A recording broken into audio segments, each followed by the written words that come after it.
तुम्हारी मनोकामना अवश्य पूर्ण होगी। देव गुरु बृहस्पति, मैं धन्य हुआ आपके दर्शन करके।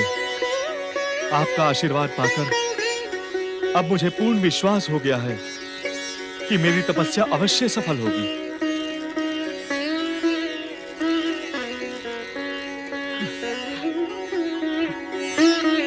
माता के ऋण से मुक्ति पाने के लिए तुमने जो कुछ किया वो प्रशंसनीय है बुद्ध। अब हमें पूर्ण विश्वास हो गया है कि भगवान शिव की कृपा से तुम्हारी तपस्या सफल होगी, तारा कलंक मुक्त होगी। पुत्र बुद्ध,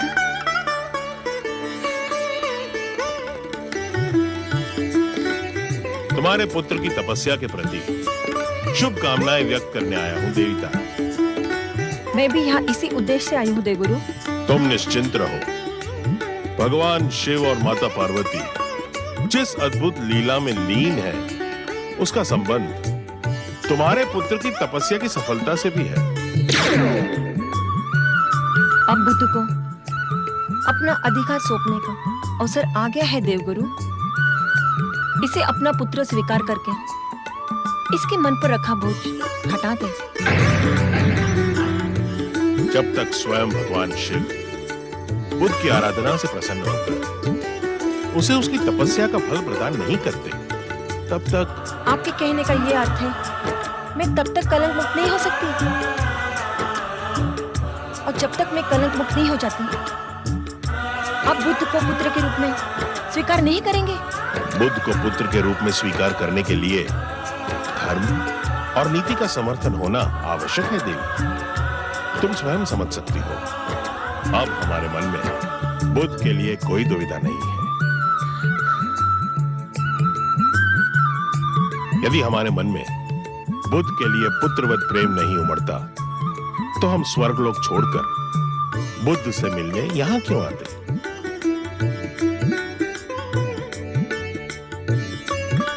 आप सचमुच महान हैं स्वामी। आपने ये कहकर मेरे मन की सारी कुंठाओं, सारी अपराध भावनाओं को समाप्त कर दिया है। पुत्र बुद्ध, अब देवगुरु तुम्हें अपना पुत्र कहकर पुकारे या ना पुकारे, परंतु इन्होंने मन से तुम्हें अपना पुत्र स्वीकार कर लिया है। तुम कितने भाग्यशाली हो।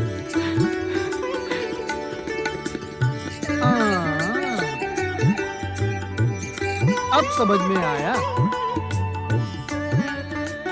उस दिन चंद्रपुत्र ऐसा संबोधन करने पर बुद्ध महाराज को बुरा क्यों लगा था। बुद्ध महाराज, अब तुम चंद्रपुत्र से बृहस्पति पुत्र बन गए हो। अब तुम्हारी समस्त दुविधाएं शिव आराधना करने से समाप्त भी हो जाएगी। ओम नमः शिवाय, ओम नमः शिवाय, ओम नमः शिवाय।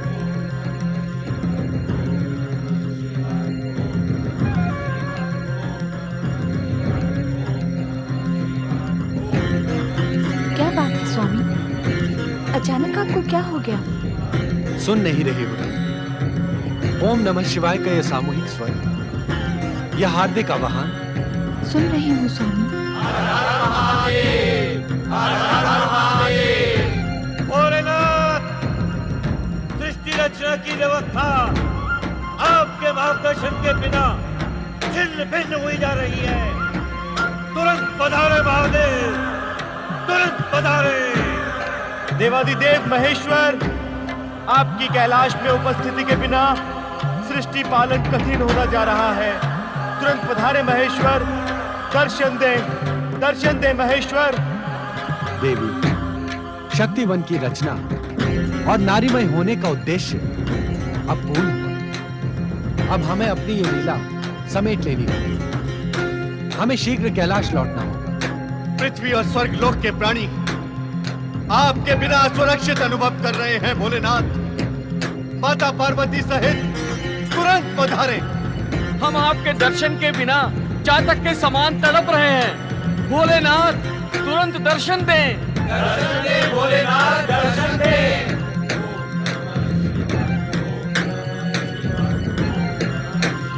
क्या हुआ स्वामी? अब मुझे भगवान शिव के शीश पर लौटना होगा रोहिणी। हमारा मिलन समाप्त हो। किसी भी क्षण भगवान शिव अपनी इच्छा शक्ति से मुझे बुला सकते हैं। स्वामी, शक्तिवन की रचना मेरी इच्छा से की गई थी। मेरी इच्छा के बिना आप इसका विलय कैसे कर सकते हैं? हम तुम्हारी इच्छा का असम्मान नहीं कर रहे हैं देवी। हम तो तुमसे अनुरोध कर रहे हैं। कैलाश हमारे बिना सूना होगा। वहां पहुंचने वाला हर व्यक्ति हमारे दर्शन के लिए लालायित होगा। ओम नमः शिवाय, ओम नमः शिवाय, ओम नमः शिवाय, ओम नमः शिवाय, ओम नमः शिवाय, ओम नमः शिवाय। चंद्र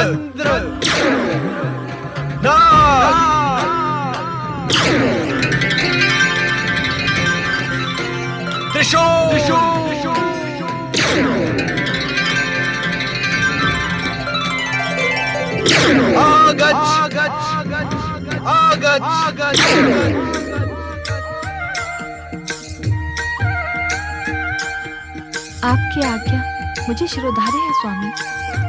तो शीघ्र यहाँ से प्रस्थान करो देवी। काम्यक वन का कार्य पूर्ण करके अब हमें शीघ्र ही कैलाश पहुंचना होगा। जो आज्ञा स्वामी।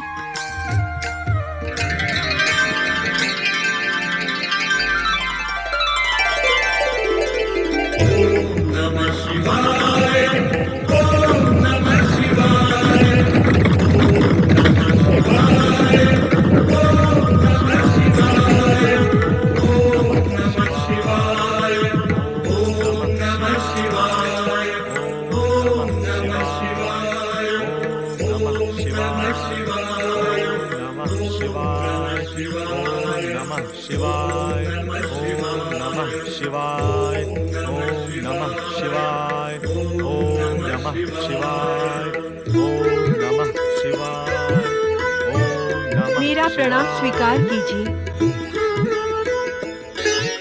मुझे अपने जैसा सुंदर और सुकुमार पुत्र प्रदान कीजिए ग्रहों के राजकुमार। देवी, कौन है आप?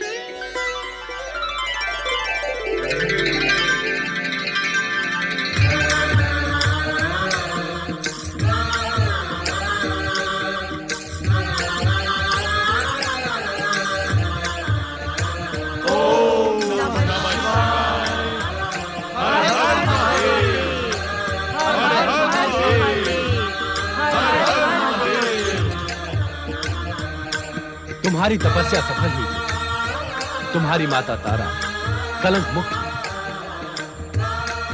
अब तुम देवी इला की प्रार्थना स्वीकार करो और इन्हें मनवांछित पुत्र प्रदान करो। इला? हाँ, इला, जिसे ये रूप देने के लिए ही ये सारी शिव लीला रचाई गई थी।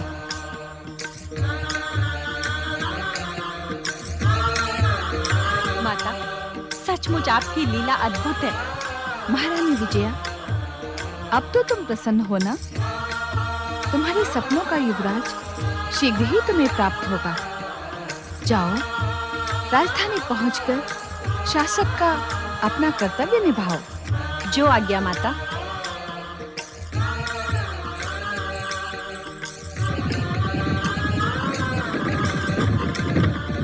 आपकी कृपा अपरंपार है देवादिदेव। माता पार्वती, देवगुरु ने बताया कि मेरे पुत्र बुध की तपस्या सफल करने, मुझे कलंक मुक्त करने और मनुपुत्र महाराज इल को बुध जैसा युवराज प्रदान करने के लिए आपने ही सारी लीला रची थी।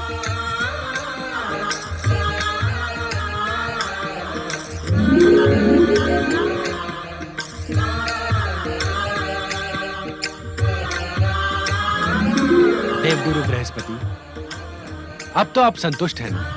अपने भक्तों के लिए अनुपम लीलाएं करने वाले देवाधिदेव, आपका आशीर्वाद मिलने के पश्चात और प्राप्त करने के लिए क्या रह जाता है? मुझे सब कुछ मिल गया भोलेनाथ। देवी तारा, आपकी लंबी व्यथा कथा का अंत हुआ। अब आप सहर्ष देवगुरु बृहस्पति के साथ स्वर्गलोक जाइए। मैं कृतज्ञ हूँ माता। भोलेनाथ, भोलेनाथ, भोलेनाथ, आप शीघ्र अदृश्य हो जाएं। उससे पहले मेरा प्रणाम स्वीकार करें। तुम्हारा कल्याण हो नारद। भोलेनाथ, भोलेनाथ, बहुत समय के पश्चात आपके चरण स्पर्श करने का मुझे अवसर प्राप्त हुआ है। और माता, यदि आपके आदेशानुसार मैं शक्तिवन में प्रवेश कर लेता तो तुम नारद से नारदी बन जाते और अल्प से अल्प 1 वर्ष तक तुम्हें उसी रूप में रहना पड़ता। परंतु आप दोनों की कृपा से ऐसा कुछ नहीं हुआ। देवी लीला, अब तो आपको 1 वर्ष तक इसी आश्रम में रहना है। अपने पति की मन लगाकर सेवा करना और पिछली बातों को भूल जाना। अब हमें शीघ्र कैलाश पहुंचना है देवी। जो आज्ञा स्वामी, तुम सबका कल्याण हो।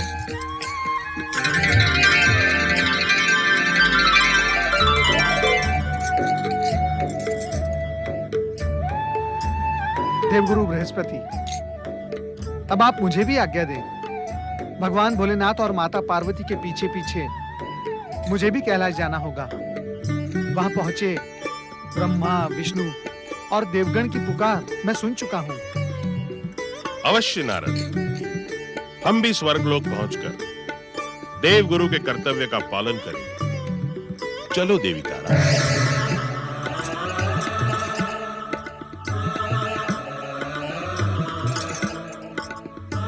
ओम नमः शिवाय। ओम नमः शिवाय। ओम नमः शिवाय। भोलेनाथ, पधारे भोलेनाथ, शीघ्र पधारे। दर्शन दे माता पार्वती, दर्शन दे, दर्शन। हे त्रिलोकीनाथ, हे शिव शंकर, दर्शन दे, दर्शन दे। हमारी व्याकुलता का अंत करे भोलेनाथ। दर्शन दे शिव शंकर, दर्शन दे।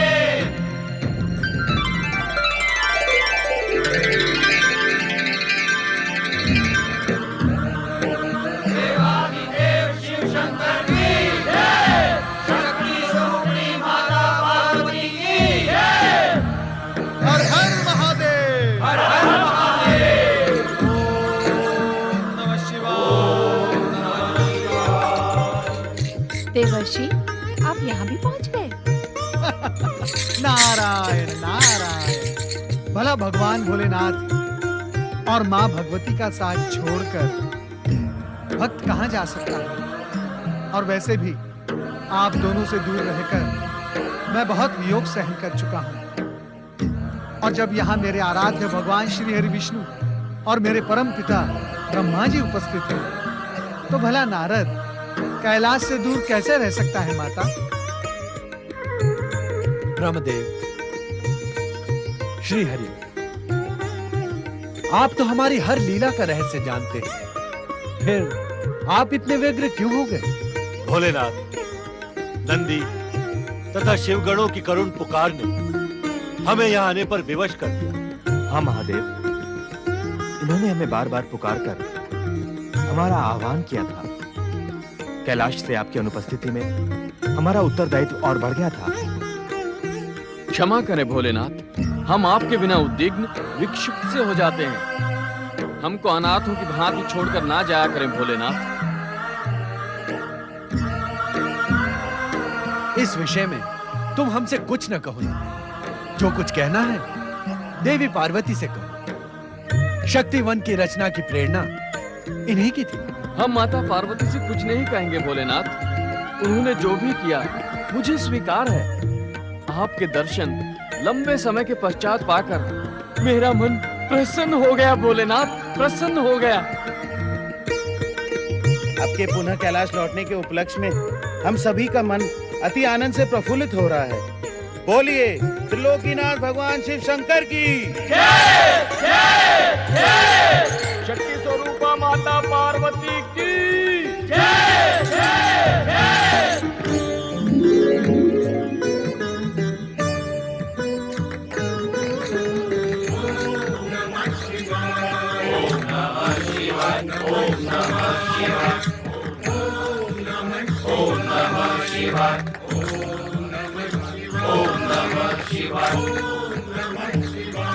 मित्र नारद, तुम कैलाश पर्वत पर स्तुति गान में मग्न हो और मैं तुम्हारे वियोग में यहाँ वहाँ भटक रहा हूँ। ये कैसा अन्याय है सखा नारद, ये कैसा अन्याय है। ओम नमः शिवाय, ओम नमः शिवाय, ओम नमः शिवाय, ओम नमः शिवाय। मित्र नारद, आज मेरे जीवन का श्रेष्ठ दिवस है। अनायास ही तुमसे मिलन हुआ, अनायास ही हरि विष्णु और मेरे आराध्य परम पिता ब्रह्मा जी के दर्शन हुए। भगवान शिव और माता पार्वती की सेवा में उपस्थित हुआ। इससे बड़ा उत्सव का दिन और क्या हो सकता है मित्र, और क्या हो सकता है। मित्र पर्वत, तुम्हारे आराध्य परमपिता ब्रह्मा जी यहाँ उपस्थित हैं। वे कुछ ही क्षणों में अंतर ध्यान भी हो जाएंगे और तुम्हें पता भी नहीं चलेगा। तुम इसी समय मेरे साथ उनके पास आओ और उनसे विनती करो कि वे तुम्हें अपने भक्त के रूप में स्वीकार करें। आओ। तुम इस समय सच्चे मित्र का कर्तव्य निभा रहे हो मित्र नारद, सच्चे मित्र का। चलो।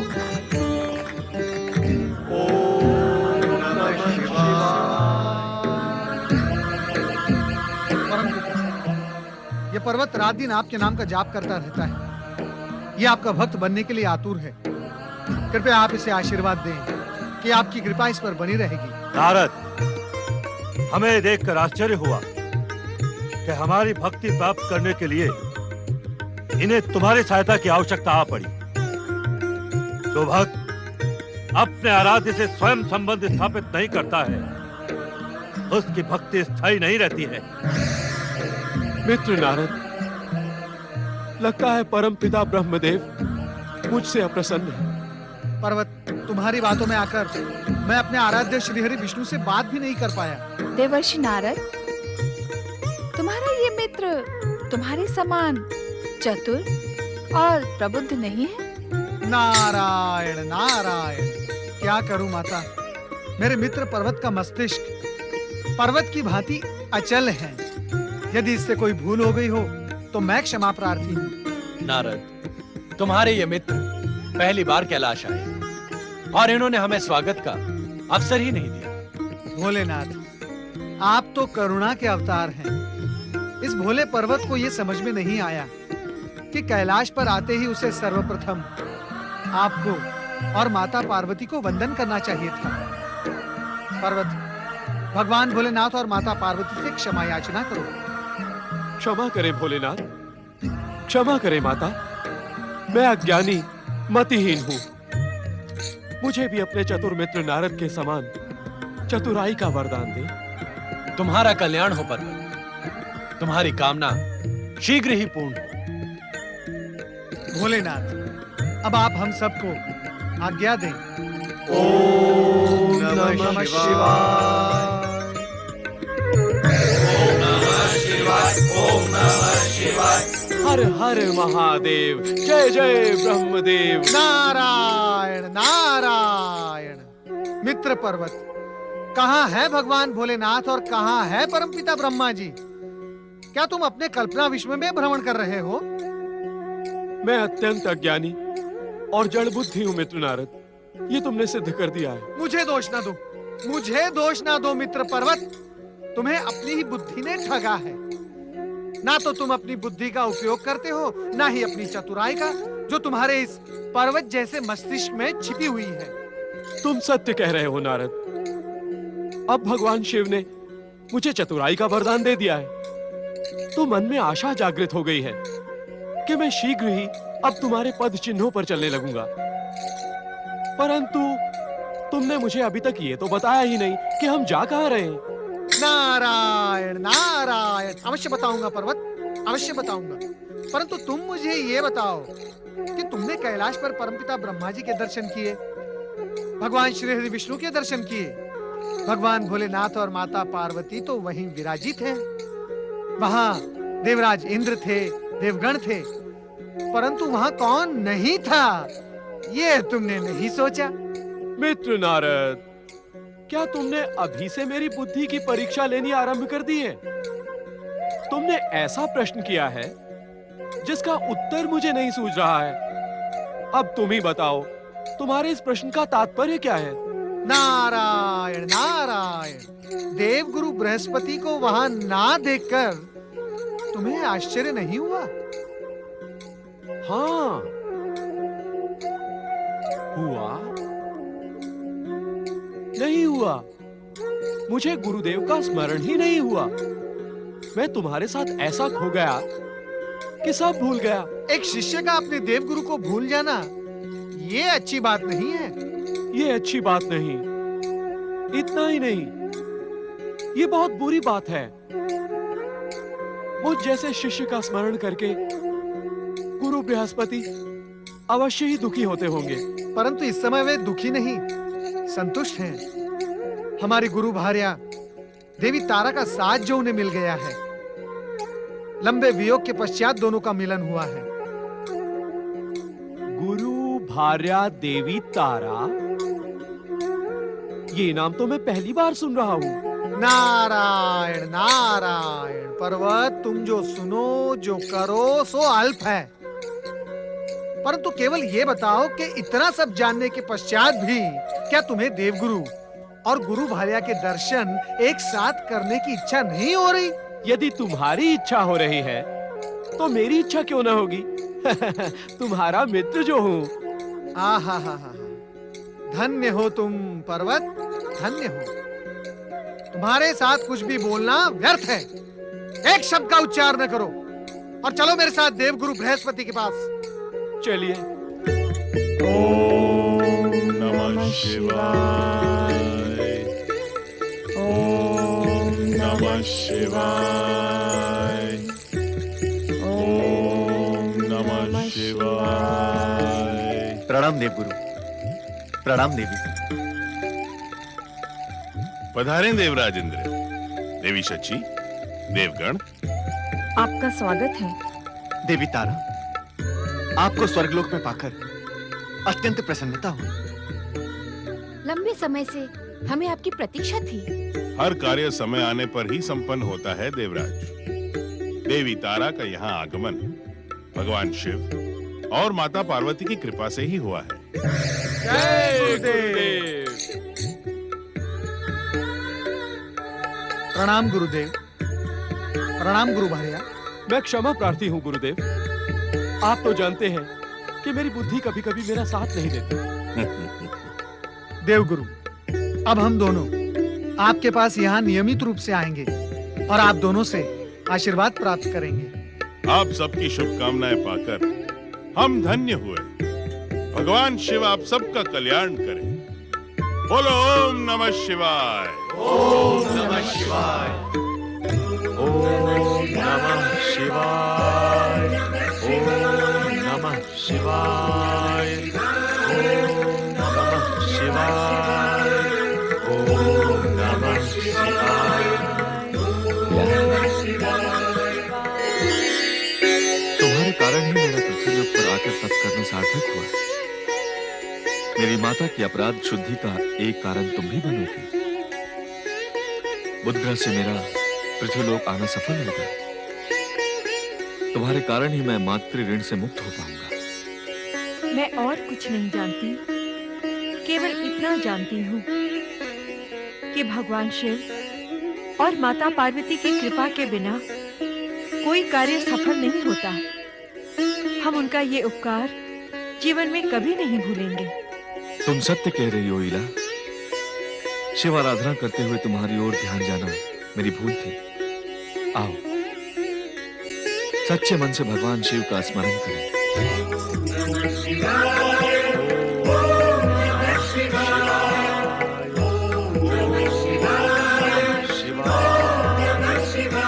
मनुपुत्र महाराज हिल के नारी रूप इला ने ग्रह युवराज बुद्ध के समागम से महान पुरुवंश के संस्थापक महापुरुष शुक्राचार्य, दैत्यों की पराजय एवं काल का ग्रास बन जाने के उपरांत तुम्हें दैत्य गुरु बने रहने का कोई अधिकार नहीं है शुक्राचार्य।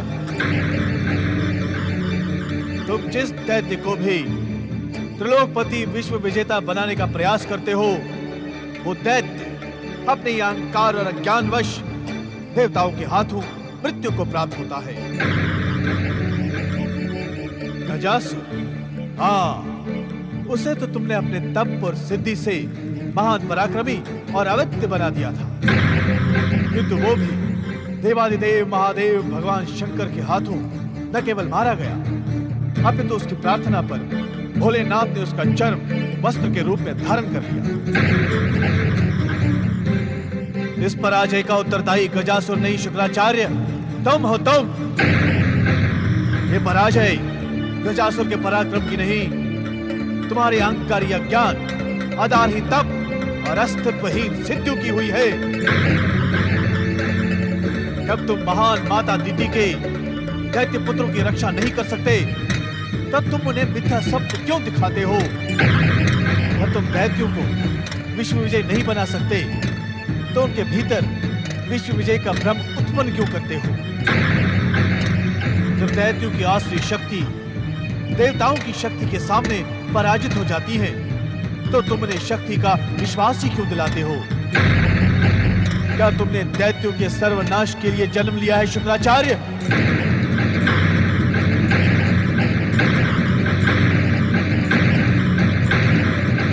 यह आरोप तुम पर तुम्हारा आत्मिक तत्व नहीं, संपूर्ण दैत्य जाति लगा रही है। यदि तुम उनके आरोपों का उत्तर नहीं दे सकते, तो तुम्हें जीवित रहने का कोई अधिकार नहीं है।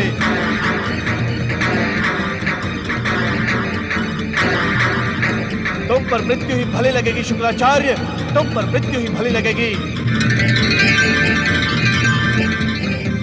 तुम पर मृत्यु ही भली लगेगी, भली लगेगी। तुम पर मृत्यु ही भली लगेगी, भली लगेगी। तुम पर मृत्यु ही भली लगेगी, भली लगेगी। तुम पर मृत्यु ही भली लगेगी, भली लगेगी। हाँ, मुझे जीवित रहने का कोई अधिकार नहीं है। मुझ पर मृत्यु ही भली लगेगी। मैं अभी और इसी समय इस हवन कुंड में कूदकर अपने शरीर को भस्म कर दूंगा।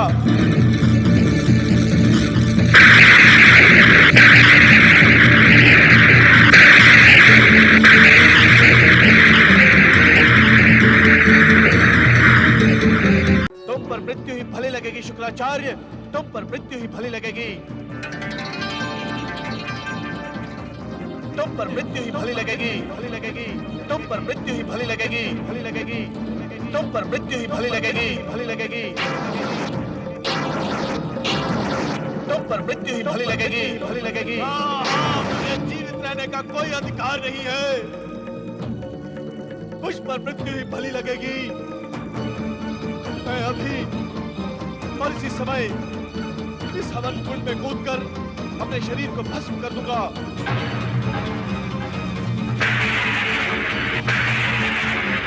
अग्नि, आप हर प्रकार से पराजित दैत्य संस्कृति की रक्षा न कर पाने वाले इस दम्भहीन, तपहीन, सिद्धिविहीन शुक्राचार्य के पापी शरीर को स्वीकार करें।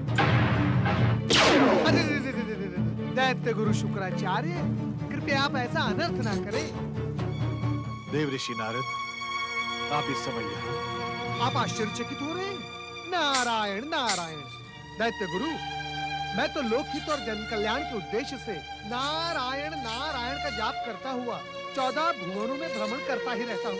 फिर आप आश्चर्यचकित क्यों हो रहे हैं? इसी बात का तो आश्चर्य है देव ऋषि नारद, कि मेरे आत्मदाह टलने से न तो जन कल्याण की ही संभावना है और न लोकहित की। फिर इस समय आपकी उपस्थिति। नारायण नारायण। सप्त ऋषियों में महान भृगुपुत्र दैत्य गुरु शुक्राचार्य, क्या आप ये भी नहीं जानते कि अग्नि के माध्यम से मृत्यु को प्राप्त करके आप अग्नि के मूल स्वरूप को बदल रहे हैं और फिर जन कल्याण और लोकहित के उद्देश्य से अग्नि के मूल स्वरूप की रक्षा करना ये तो नारद का परम कर्तव्य है, सो उपस्थित हो गया। देव ऋषि नारद, आप अनेक अर्थों वाली भाषा बोलने में प्रख्यात हैं, किंतु इस समय वीर दैत्यों की पराजय से मेरा मन खिन्न है। मेरी आत्मा पश्चाताप के भाव से ग्रसित है। मेरा सर्वस्व मुझे एक क्षण भी श्वास न लेने का परामर्श दे रहा है। अब आप स्पष्ट और शीघ्र कहें कि मेरी मृत्यु से अग्नि के स्वरूप और जन कल्याण एवं लोकहित का क्या संबंध है? संबंध है दैत्य गुरु शुक्राचार्य, संबंध है। क्या आप ये भी नहीं जानते कि आप जैसे भगवान भोलेनाथ के महान भक्त के शरीर का पावन स्पर्श पाकर अग्नि की प्रचंडता चंदन की भांति शीतल हो जाएगी और फिर आप अग्नि को श्राप भी दे डालेंगे। मैं पश्चाताप के ऐसे भाव लेकर जीवित नहीं रह सकता देव ऋषि। जब मैं दैत्यों के उत्थान के लिए कुछ नहीं कर सकता, तो मेरे जीवन का उद्देश्य क्या है? यदि अग्नि मुझे भस्म नहीं करेगी, तो मैं प्राणवायु रोककर इच्छित मृत्यु का वरण करूंगा। दैत्य गुरु शुक्राचार्य, यदि आप प्राणवायु रोक देंगे, तो संसार में और भी बड़ा संकट उत्पन्न हो जाएगा। तो देव ऋषि नारद, फिर मैं क्या करूं? मुझे कोई मार्ग नहीं दिखाई पड़ रहा। सब कुछ समाप्त हो गया है, सब कुछ समाप्त हो गया है। नारायण नारायण। दैत्य गुरु शुक्राचार्य, जब सब कुछ समाप्त हो गया हो, कोई भी मार्ग शेष न रहा हो, तब एक ही कर्म शेष रह जाता है। कौन सा कर्म? प्रभु नाम स्मरण का कर्म दैत्य गुरु, प्रभु नाम स्मरण का कर्म। भगवान भोलेनाथ अपने भक्तों के कल्याण हेतु सदैव प्रयत्नशील रहते हैं। आपके मन में उठी विषाद की छाया आपके आराध्य भगवान भोलेनाथ तक पहुंच गई है। उनके आदेशानुसार ही तो मैं आपकी सेवा में यहाँ उपस्थित हुआ हूँ। देव ऋषि नारद। हाँ दैत्य गुरु शुक्राचार्य, आप भगवान भोलेनाथ की शरण में जाएं। वे आपके दैत्यों के उत्थान का मार्ग और आपकी निराशा का उपचार भी अवश्य करेंगे। नारद, आप देव ऋषि होकर दैत्यों के उत्थान का मार्ग दिखा रहे हैं। नारायण नारायण। संदेह न करे दैत्य गुरु शुक्राचार्य, संदेह ना करें। आज तक स्वयं नारद नहीं मानता कि वो देव ऋषि है।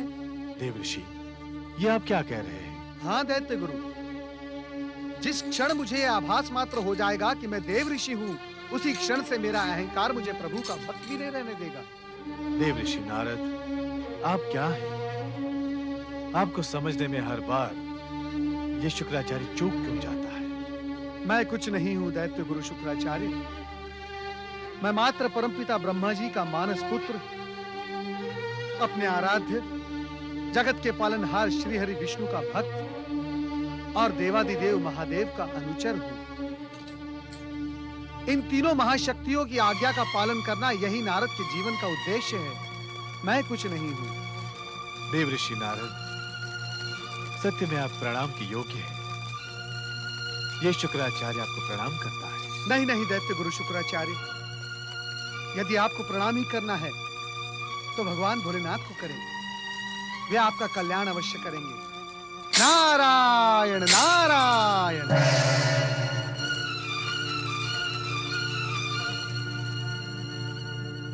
ओम नमः शिवाय, ओम नमः शिवाय, ओम पति परमेश्वराय नमो नमः। भगवान भोलेनाथ की जय, माता पार्वती की जय। देवादिदेव, आपने बागंबर छोड़कर आज ये गजचर्म धारण कर लिया है। देवी, गजासुर हमारा परम भक्त था। उसके भक्ति के प्रतीक स्वरूप हमें कभी कभी इसे पहनने की इच्छा होती और अपने भक्तों की प्रेम पूर्वक अर्पित की हुई वस्तु हमें सदैव हमारे कर्तव्य का स्मरण करवाती रहती है। आपका कर्तव्य भोलेनाथ? हाँ देवी, भक्तों के कल्याण का कर्तव्य और भक्त गजासुर के गजचर्म का स्पर्श पाते ही हम सदैव अपने प्रिय पुत्र गणेश की समीपता अनुभव करते हैं। ओम नमो भगवते सांब सदाशिवाय। जय श्री गणेश। प्रणाम पिताश्री, प्रणाम माताश्री। प्रिय पुत्र गणेश, यह गजचर्म तो तुम्हारे पिता ने गजासुर के वध के उपरांत ही धारण किया था। तब तुम यहाँ उपस्थित क्यों नहीं हुए? माता, मुझे तभी उपस्थित होना होता है जब आप दोनों एक साथ मेरा स्मरण करते हैं। कहें, क्या आज्ञा है? पुत्र गणेश, मेरी प्रिय पुत्र बधुएं बुद्धि सिद्धि कुशल तो है ना? उन्हें तुम्हारे कारण कोई कष्ट तो नहीं है? ये तुम कैसा विचित्र प्रश्न कर रही हो पार्वती? क्या पति के कारण पत्नी को कष्ट हो सकता है? वो भी गणेश जैसे चतुर और महान पति से? पिता श्रेष्ठ, माता का ये प्रश्न विचित्र नहीं है। मैं अपने भक्तों को उनकी भक्ति के प्रतिफल देने के उद्देश्य से प्रायः गणेश लोक से अदृश्य हो जाता हूँ। अब ऐसी स्थिति में उन दोनों की व्याकुलता स्वाभाविक है। एक बार उन्होंने माता पार्वती से अपनी इसी व्याकुलता का उल्लेख किया था। संभवतः इसीलिए माता पार्वती ने मुझसे ये प्रश्न किया है।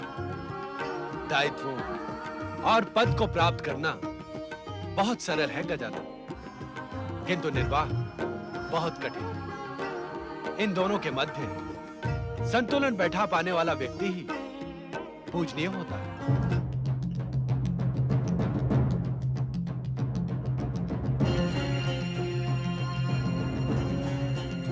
पुत्र गणेश, पिताश्री द्वारा कहे गए पद और दायित्व संबंधी दर्शन पर तुम्हारे जैसे कुशाग्र बुद्धि का प्रतिक्रिया ना व्यक्त करना यही सिद्ध करता है कि तुम आजकल बुद्धि और सिद्धि को प्रसन्न रखने के उद्देश्य से प्राय गणेश लोक में ही रहते हो। हाँ माता, इसी कारण तो मेरे भक्तों की संख्या प्रतिदिन कम होती जा रही है। इस विषय में तुम्हें अपने पिताश्री के आदर्श का अनुसरण करना होगा। अवश्य माता। एक बात और गजानन, निस्संदेह विवाह के उपरांत स्त्री और पुरुष नवीन संबंधों में बंध जाते हैं, किंतु इसका अर्थ ये नहीं कि पुराने संबंधों को अनदेखा किया जाए। सत्य है देवाधिदेव। भक्त बहुत शंकालु होता है पुत्र। अपने एक ही बुलावे पर ईश्वर का साक्षात करने का इच्छुक होता है और न आने पर अनेक शंकाओं से घिर जाता है। अपने भक्तों को शंका और चिंताओं से मुक्त करो गणपति। चिंता चिता समान होती। ये भी सत्य है देवाधिदेव। तुम प्रथम पूज्य हो गणेश, इसी कारण तुम्हारा दायित्व हर एक से अधिक है। पिताश्री, आपका मार्गदर्शन पाकर ही ये गणेश गणपति हुआ है। भविष्य में मैं आपके बताए हुए मार्ग पर चलकर ही हर एक के मध्य मधुर संबंध स्थापित करूंगा। तुम अपने हर अनुष्ठान में सफल हो पुत्र। रक्षा करे, रक्षा करे, रक्षा करे भोलेनाथ, रक्षा करे। दैत्य गुरु शुक्राचार्य, आप तो एक दृढ़ निश्चयी साधक हैं। आपके आंखों में अश्रु शोभा नहीं देते। आप तो पर्वत के समान अटल होने के योग्य हैं। भोलेनाथ, आप कृपा निधान है, दया के सागर है। आत्महत्या को तावले मुझ निरी पर कृपा करने हेतु आपने परम ज्ञानी देव ऋषि नारद को मेरे पास भेजा। उसी कृपा के उपकारवश एवं धन्यवाद देने के उद्देश्य से मैं आपके सम्मुख उपस्थित हुआ हूँ। तुम्हारी उपस्थिति का उद्देश्य हम भली भांति जानते हैं शुक्राचार्य। तुम्हारी इच्छा है कि जीव मात्र का आराध्य होने के कारण हम तुम्हें संकट में पड़ी दैत्य जाति के पुनरुत्थान का आश्वासन दें। देवाधिदेव महादेव, आपकी इच्छा के बिना तीनों लोकों में एक पत्ता भी नहीं हिल सकता। महेश्वर, आप जानते हैं दैत्य जाति के पुनरुत्थान के बिना मेरा जीवन व्यर्थ है। दैत्य संस्कृति के पुनरुत्थान का कार्य आपको ही करना होगा दैत्य गुरु शुक्राचार्य। आपका आशीर्वाद प्राप्त किए बिना ही। हमारा आशीर्वाद सदैव तुम्हारे साथ है शुक्राचार्य। तो फिर मुझे आशीर्वाद दीजिए भोलेनाथ। आशीर्वाद नहीं, मात्र आश्वासन कि इस बार तुम जिस दैत्य को दैत्यों के उत्थान के लिए प्रेरित करोगे, उसका वध हम स्वयं नहीं करेंगे। अर्थात आप अपने महान पुत्र गजानन द्वारा दैत्यों का संहार करवाने के इच्छुक हैं। प्रभु, श्री गणेश से कहें कि स्वयं आप द्वारा निर्मित इस संसार में प्रत्येक जीव को जीवित रहने का अधिकार है। दैत्यों को भी जीवित रहने दे, उन्हें सफलता एवं समृद्धि प्राप्त करने दे।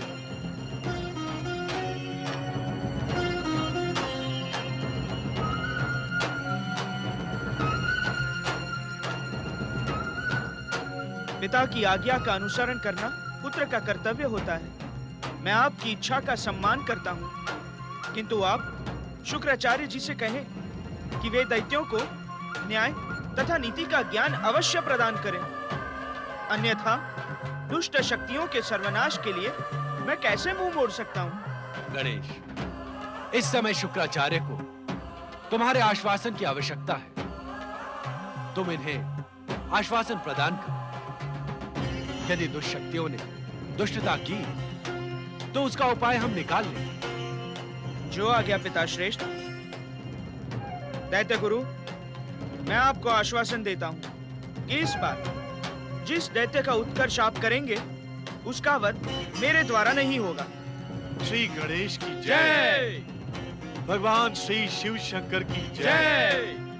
शुक्राचार्य, अब तुम निश्चिंत होकर जाओ और अपनी कामना पूर्ण करो। प्रणाम भोलेनाथ। देवाधिदेव, माता पार्वती वार्तालाप के मध्य ही उठकर चली गई। मैं उनके दर्शनों के उपरांत गणेश लोक जाने के लिए इच्छुक हूँ। तुम उनसे मिलकर और समझाकर भी जाओ। समझाकर? शुक्राचार्य को आश्वासन देना उनको अच्छा नहीं लगा। संभवतः वो हमसे रुष्ट हैं। जो आज्ञा पिता श्रेष्ठ।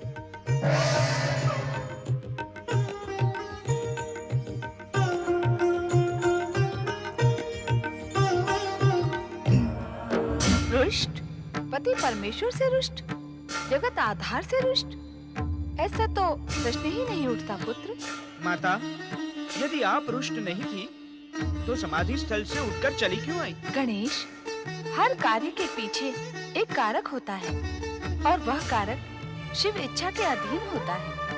किंतु पुत्र, क्या तुमने भी शुक्राचार्य द्वारा प्रकट होने वाले नए दैत्य की सुरक्षा का आश्वासन दिया है?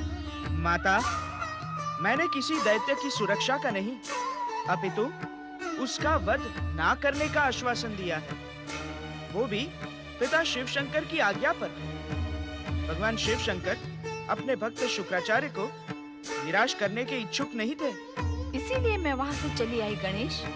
अन्यथा देवाधिदेव मुझे भी आश्वासन प्रदान करने के लिए विवश कर देते। आप तो साक्षात शक्ति का अवतार है माता। जो व्यक्ति शक्ति का दुरुपयोग करेगा, उसे दंडित करना आपका परम कर्तव्य है। आपने वहाँ उपस्थित न रहकर अच्छा ही किया। ये भविष्य का संकेत है। भविष्य का संकेत? मैं कुछ समझी नहीं पुत्र। ऐसा कोई संकेत तो भगवान शिव शंकर ने इस संसार में रचा ही नहीं, जिसे आप न समझे। यदि मेरी भेंट शुक्राचार्य जी से हुई तो मैं उन्हें कहूंगा कि दैत्यों के अनुचित कार्यों के लिए माता शक्ति उन्हें कदापि क्षमा नहीं करेंगी। अतः वे सावधान रहें। जय मातृशक्ति, जय शिव शंकर। अग्नि प्रज्वलित हो।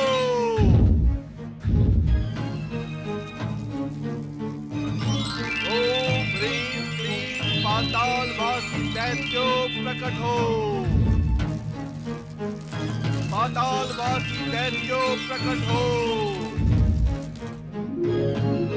पातालवासी दैत्यो प्रकट हो। पातालवासी दैत्यो प्रकट हो। पातालवासी दैत्यो प्रकट हो।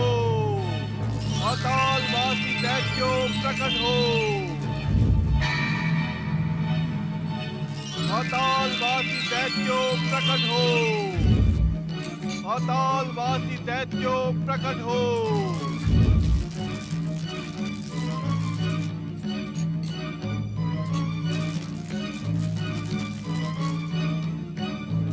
दैत्य शत्रु देवताओं, अब तुम्हारी प्रसन्नता अधिक समय तक स्थायी रहने वाली नहीं है। रणभूमि में तुम्हें पराजित करने वाला दैत्य शीघ्र ही प्रकट होगा।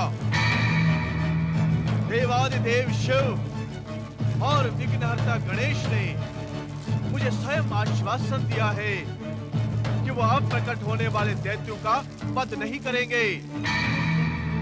देवताओं, अब तुम्हारे सुख और ऐश्वर्य के दिन समाप्त हो गए हैं। हमारे आह्वान पर प्रकट होने वाला ये दैत्य आज से पूर्व सभी प्रकट होने वाले दैत्यों से भयानक और विकराल होगा। भगवान शिव शंकर और श्री गणेश से अवैद्य का वरदान प्राप्त उस दैत्य का वीरत्व अद्भुत होगा।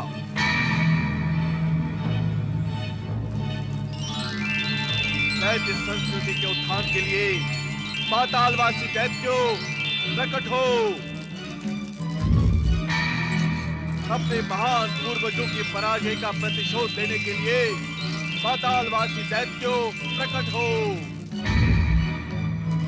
अपने गुरु के आह्वान पर पातालवासी दैत्यों प्रकट हो। पातालवासी दैत्यों प्रकट हो। पातालवासी दैत्यों दैत्य गुरु शुक्राचार्य के आह्वान पर प्रकट हो। दैत्य गुरु शुक्राचार्य पाताल से रुरु का प्रणाम स्वीकार करें। पातालवासी दैत्यों प्रकट हो। पातालवासी दैत्यों प्रकट हो। नहीं नहीं दैत्य गुरु नहीं, मैं तुम्हारे आवाहन पर पृथ्वीलोक नहीं आऊंगा दैत्य गुरु, क्योंकि मैं भली भांति जानता हूँ पृथ्वीलोक अर्थात हमारी मृत्यु स्थली। पातालवासी दैत्यों प्रकट हो। पातालवासी दैत्यों पृथ्वी पर आओ। नहीं दैत्य गुरु नहीं, मैं तुम्हारे आवाहन पर कभी पृथ्वीलोक नहीं आया, आज भी नहीं आऊंगा।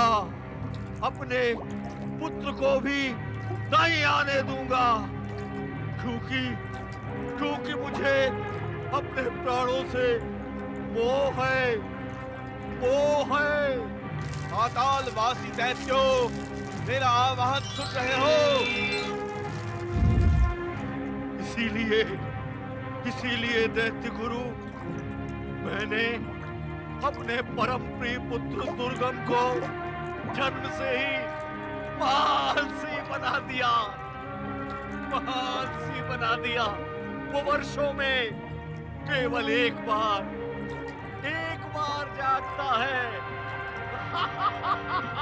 पातालवासी दैत्यों प्रकट हो। जानते हो क्यों?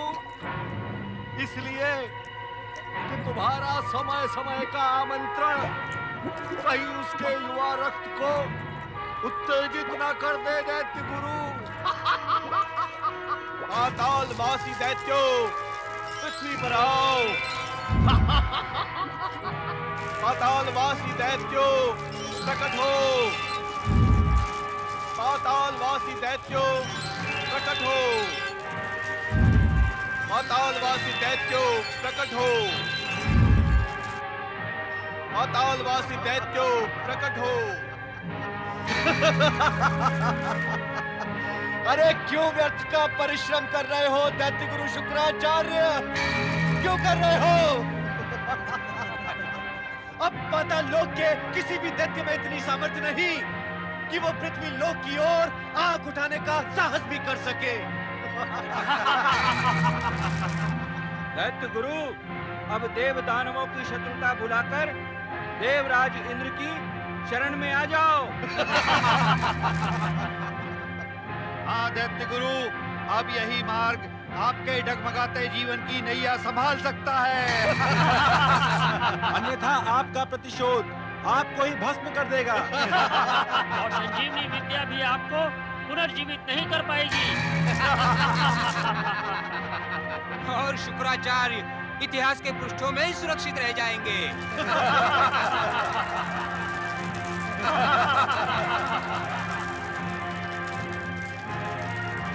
पातालवासी दैत्यो, प्रकट हो। सावधान देवराज इंद्र, सावधान। दैत्य गुरु शुक्राचार्य का क्रोध जगाने का परिणाम आपकी ऐश्वर्यशाली सत्ता के लिए भयानक और घातक हो सकता है। ये क्या कह रहे हैं देवर्षि आप? मैं वही कह रहा हूं जो नीति सम्मत है। नीति सम्मत अर्थात ये कि आप सभी एक पूजारत व्यक्ति के अनुष्ठान में बाधा डालकर पाप के भागी बन रहे हैं। किंतु देवर्षि ये मैं किंतु परंतु कुछ नहीं जानता देवराज इंद्र। हाँ, मैं इतना अवश्य जानता हूं कि जब परिश्रम करके आपको अपनी सुरक्षा व्यवस्था सुदृढ़ करने की आवश्यकता होती है, तब आप दूसरों के परिहास, आमोद प्रमोद और नृत्य आदि में मग्न रहते हैं। और जब संकट आ पड़ता है तो आप भगवान भोलेनाथ, श्री हरि विष्णु और परम पिता ब्रह्मा जी से शरण मांगते हैं। देवर्षि मेरी बात सुनो। उत्तेजित न हो देवराज इंद्र। यदि शांति के समय आप प्रयास कर लें तो युद्ध के समय आपको अधिक परिश्रम नहीं करने पड़ेंगे। नारायण नारायण। देवर्षि, दिति माता के दैत्य पुत्रों, तुम्हें तुम्हारी महान माता दिति की सौगंध, प्रकट हो, प्रकट हो। अब तो जाना ही पड़ेगा।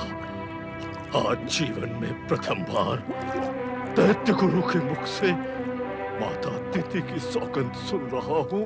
पातालवासी दैत्यों, पृथ्वी पर आओ। कुछ भी हो, मैं अपने पुत्र का जीवन संकट में नहीं डाल सकता।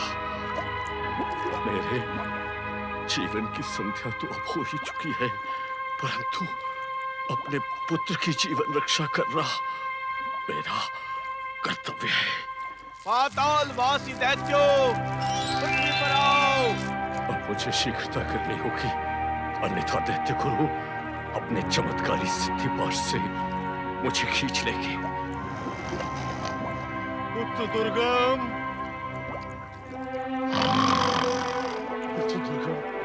तू किसी भी मूल्य पर पृथ्वीलोक न जाना।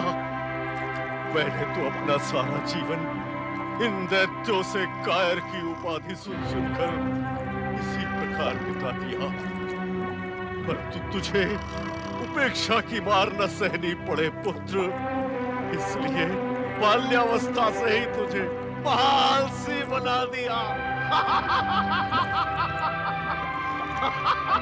सोता रहे पुत्र, सोता रहे। पातालवासी दैत्यों, प्रकट हो। मैं आ रहा हूँ दैत्य गुरु शुक्राचार्य। पातालवासी दैत्यों, प्रकट हो। पातालवासी दैत्यों, पृथ्वी पर आओ।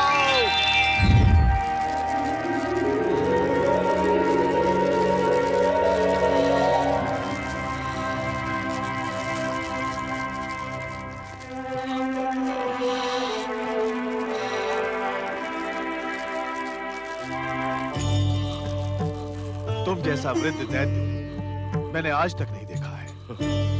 कौन हो तुम और अब तक मेरे आह्वान को अनसुना क्यों करते रहे? मेरा नाम रोरू है दैत्य गुरु। मुझे पृथ्वीलोक आने में बहुत भय लगता है। ये यही कारण है कि मैं अब तक आपके आदेश को अनसुना करता रहा। भय लगता है, क्यों? कारण ये है कि जो भी दैत्य आपके आवाहन पर पृथ्वी लोक आया, उसका पाताल लोक से तो क्या जीवन से ही नाता टूट गया। दैत्य गुरु असमय ही वो मृत्यु का ग्रास बन गया। यही कारण है कि मैंने अपना पूरा जीवन पाताल लोक में ही बिता दिया। लगता नहीं तुम्हारे शरीर में वीर दैत्य रक्त बह रहा है। उपेक्षा के तीर सह कर मेरा रक्त पानी हो चुका है गुरुदेव। पृथ्वी का स्पर्श होते ही मुझे ऐसा आभास होता है कि यहाँ अंधकार अत्यंत निकट है। गुरु, तुम्हारे जैसा भीरू दैत्य मैंने आज तक नहीं देखा। मैं तुम्हारे श्वास की डोर को तब तक थामे रहूंगा जब तक तुम मेरे प्रश्नों का उत्तर न दो।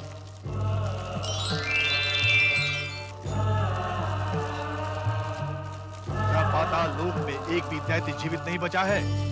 आपने मुझे प्रश्न किया दैत्य गुरु। जहां तक मैं देख पाता हूँ, पाताल लोक में एक भी राक्षस जीवित नहीं है। अर्थात मेरे और मेरे पुत्र दुर्गम के सिवा अब कोई नहीं है। परंतु क्या रुरु? परंतु मेरा पुत्र तो अर्धमृत अवस्था में है गुरुदेव। अर्धमृत अवस्था? बाल्यावस्था से ही अतिशय मदपान करा कर मैंने उसे महारसी बना दिया है। अब तो उस पर तक्षक नाग के विष का भी प्रभाव नहीं होता दैत्य गुरु। न उसे अन्न की आवश्यकता है और न जल की। आपके आह्वान को तो सुन नहीं सकता।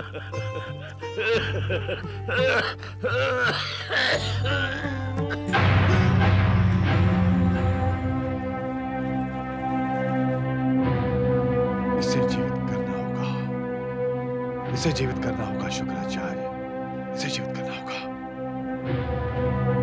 इसके पुत्र के माध्यम से देवताओं पर विजय प्राप्त करनी होगी।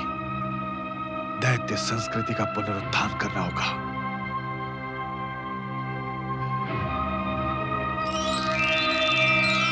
जय जय मृत्युंजय महादेव।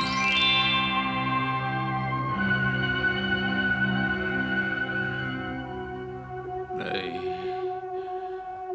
मुझे पुनर्जीवित करने का प्रयास व्यर्थ है दैत्य गुरु।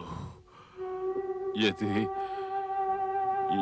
तुमने माता तिथि की सौगंध न दी होती तो मैं कदापि यहाँ नहीं आता। दैत्य संस्कृति के पुनरुत्थान के लिए तुम्हें जीवित रहना ही होगा रुरु। नहीं दैत्य गुरु नहीं, मैंने तो ऐसा प्रयास तब भी नहीं किया जब मेरा रक्त उबाल खाता था। तुम्हें अपने युवा पुत्र दुर्गम को जगाना ही होगा रुरु।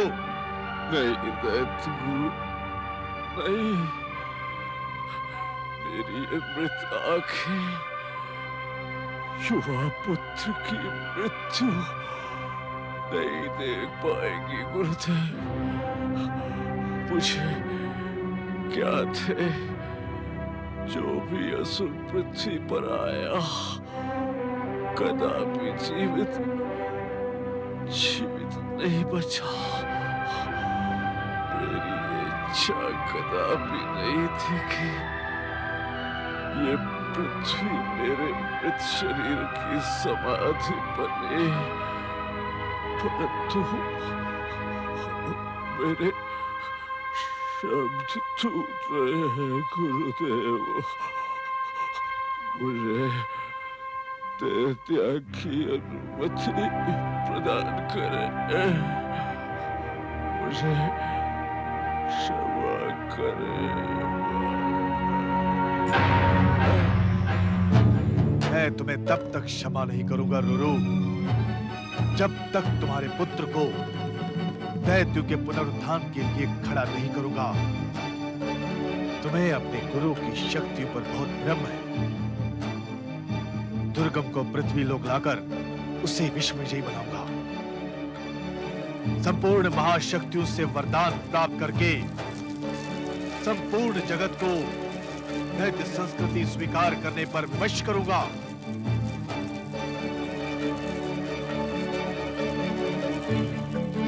तुम्हें जागना होगा दुर्गम, किंतु तुम्हारे जागने से पूर्व तुम्हारे पिता का अंतिम संस्कार आवश्यक है, अन्यथा तुम्हारा अर्धमृत शरीर पिता के मोह में पड़ जाएगा।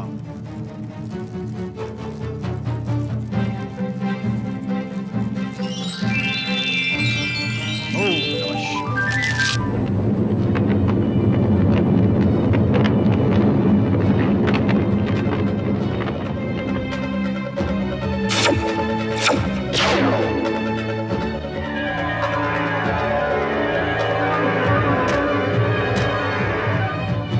हवन की गति में तुम्हारा पुत्र तुम्हारा आभास अवश्य करेगा, तो ढूंढ नहीं पाएगा।